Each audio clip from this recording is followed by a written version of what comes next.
now, what is up, everybody? My name is Mike Brown, aka ReviewKingMB, and I'm here to talk about The Walking Dead mid-season 7 finale. This episode was entitled Heart Still Beating, and at the beginning of the episode, we see Maggie, who is still at the hilltop, and I love Maggie. I've already loved Maggie, but just seeing how far she's come after Glenn's death and how she's still trying to be strong, still trying to hold herself together and do things on her own. And I feel like she's meant for something, right? Because the guy who's running the hilltop right now, he's a dick. He can't be trusted. I feel like Maggie should step up. And I think she has what it takes to lead this group. She already showed that she can tell people what to do when the place almost got overrun. And she has those skills. We see Carol and Morgan, characters who we haven't seen since episode 2 of this season. And Morgan is still trying to give Carol some food. And they have a conversation. Carol does not want help. She does not want people checking in on her. She just wants to be left alone. And I get it, but I kind of just missed the badass Carol. I kind of just missed the Carol who wanted to and was willing to kill to protect her group, and now she's just separated herself from the group. She doesn't want to kill anymore. I get it. It's interesting, but it's just, I feel like we haven't done a whole lot with her. We haven't even seen Ezekiel since episode 2. We see this guy from the kingdom who also shows up to her little house, and he proposes that they should all just go ahead and attack the saviors. That the saviors can't be trusted, that they're only waiting to be killed or turned on by them. And in a way, I agree. I agree with this guy that you can't trust these people. Obviously, Negan is out of control and he's out for blood and he's just using them until they all die.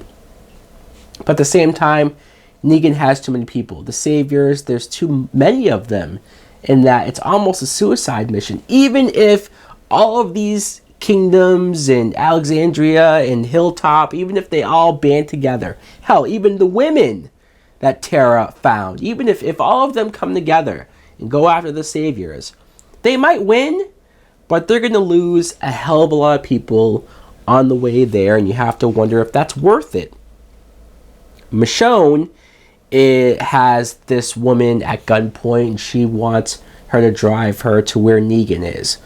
Little does Michonne know that Negan is at Alexandria already, but this woman drives her to this area and says, there's Negan. We're all Negan. So I guess that's another compost that Negan has of more people doing his dirty work and doing his bidding. And I got the impression that this woman doesn't even maybe know who Negan is, or maybe she's just somebody that Negan also came in, rounded them up, and has her doing stuff for her. Maybe that's why she was by herself. We didn't really get a whole lot of her story. She kind of even told Michonne to kill her. So we see Rick and Aaron, who are going out looking for just anything to give Negan, something to impress him. And they had to go across this lake with a bunch of walkers in it. And I love how this show, I know people, at least some people, have been complaining about this season, or in that it's slow, or that it's boring. And look, I know that it hasn't quite matched the intensity and the craziness of that first episode this season, but how could you? How could you deliver something like that each and every single week? It's impossible. You can't match tension like that. You have to build towards it. And I don't mind an episode that focuses on a Tara or a Rosita, or characters that haven't really got screen time before. Let's get to know these characters before you say, I don't know, kill them. So I've been enjoying this season, and I've also been enjoying the different ways that the show still, 7 seasons later, has found new ways to present walkers in a way that's refreshing, that's different, that's something that you've never seen before on the show. And that's what we got here. When the walker started grabbing at the boat, I was kind of freaked out. And then when Aaron went overboard, I thought that was it. I was like, fuck, we lost another guy. And to be honest, when he went underwater, I was like, he's done. And then he comes back up, and I'm like, how the hell did he not get bit? I was waiting for like a bite mark on his leg or something. Nothing. He's okay. I kind of call bullshit, but at the same time, it's like, okay, the tension did work for that scene. I'm a sucker for that, and the show almost knows it. But he survived. They found a bunch of weapons. I guess that's what they're going to give to Negan. But this moment is where we see this person wearing these weird boots. And he was spying on Rick and Aaron. Later on, the very, very last almost after credits scene was the same person spying on, it looked like, Gabriel. So he knows where they are. I don't know who this person is, but it's kind of creepy. How many more evil people can we run into in this world? Hopefully it's not yet another evil person. So Spencer, he's the guy who's been being a dick to Rick ever since his mother died, his father died, his brother died. And when you hear that, you kind of understand why he doesn't like Rick. He feels like because of Rick, his whole family's dead. I get it. I do. I just don't appreciate him being a dick. I don't appreciate him going behind Rick's back, trying to dress up and trying to get in good with Negan, to tell Negan that Rick's not to be trusted, trying to get Negan to kill Rick. For him, Negan, though, saw through that, and I gotta be honest, I knew that Spencer was gonna die. I knew it. Just when he made the date with Rosita, I thought, okay, he's not making that date. He's not. And so Negan sees through it, guts him across the stomach. His guts are spilling out, and he's dying like bad. And as much as I saw it coming, still the stabbing moment and the guts moment, that still caught me by surprise. Like, I didn't know he was going to die right then and there, and I didn't know it was going to be that bloody and gruesome. Still pretty cool. And then Rosita takes a shot at Negan. I was shocked by this. I know Rosita's been planning on trying to kill Negan, wanting to kill Negan. She even got Eugene to make the bullet for her, but I thought maybe the speech that Gabriel gave to her, maybe she wouldn't do it, that she would refrain, but she shot at him. We see that Negan at the last second, I guess, blocked it with Lucille, so the bat took the bullet, and that's when kind of all hell broke loose. I got nervous. It almost felt like episode 1 all over again in some ways. They had the knife to Rosita. I thought they were going to kill her, but Negan was more concerned with, where did this bullet come from? Who made this bullet? And she claimed it was her. Even Tara tried to say it was her, but Eugene finally fessed up, finally said, okay, it was me. And I thought they were going to kill Eugene right then and there. But Negan has this interesting philosophy where he almost looks at certain people who are either capable, who are brave enough to step up to him. Hell, look at Carl doing something crazy and almost getting himself killed. He looks at certain people like that, Daryl, and instead of just killing them off, he kind of looks at them and says, okay, these people have a certain amount of guts, certain amount of bravery that he respects and appreciates, and he tries to mold that and maybe tries to break them and coerce them to come to his group so that he can use them.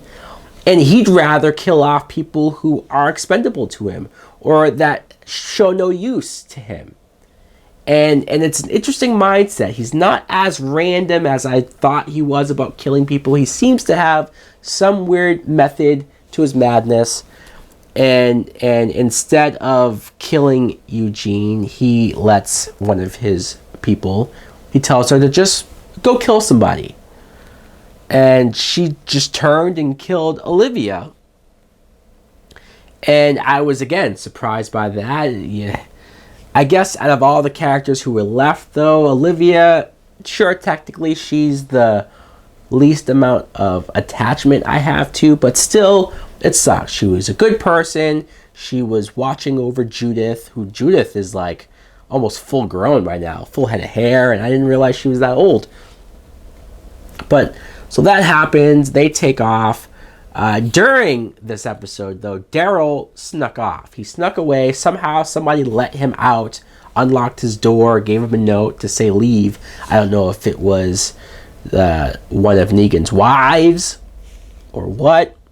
I mean, it couldn't have been Dwight, right? I don't think he would have done that. And Daryl, when he made his way out, and Fat Joe, or whatever that guy's name was, the guard, he put his hand up. He told him, hey, you can leave. I'm just trying to get by. Honestly, this guy seemed like I don't want to say a good guy because he's a part of Negan's group, but he felt like the least threatening guy there. And Daryl didn't give a fuck. Daryl, either he has just snapped, he's gone, he's past giving people a chance. Daryl was never like that. Daryl was more willing to trust people, at least recently, until all of this, until being tortured. And I don't blame him. He went out and beat the holy fuck out of this guy, killed him. Jesus was even there, killed a guy in front of Jesus. And then Daryl sneaks off, and the reunion scene was great. I loved seeing Rick and Michonne and the group go to the hilltop, reunite with Maggie, much needed. Daryl was already there, and just the moment where Rick and Daryl hugged, they didn't even have to say anything. It was a feel-good moment, like the first feel-good moment I think we've had since this season has started. And now they've agreed. They've all agreed to go to war with Negan. I don't think it's going to end well. I don't honestly know what's going to happen. And the preview, February, when the show comes back, it shows Rick going to the kingdom and talking to Ezekiel and asking for help, asking for him to join them. And it's happening. This is the closest that we're going to get to any sort of a chance for them to take Negan down. I'm still interested in season 7. I thought this was a really good mid-season finale. Maybe not their best. I know that there's been other mid-seasons where, like, I remember Beth died and a couple other, like, major characters died. But I still think, hey, we got some deaths. We got some progression, major progression with Rick coming around and now being willing to fight Negan. So this is progress. This is something that we're going forward. I'm looking forward to it. So, guys, let me know in the comments below. What did you think of the mid-season 7 finale? Did you like it? Did you love it? Are you still digging this season of The Walking Dead? Thanks for watching. Like, comment, subscribe. Later!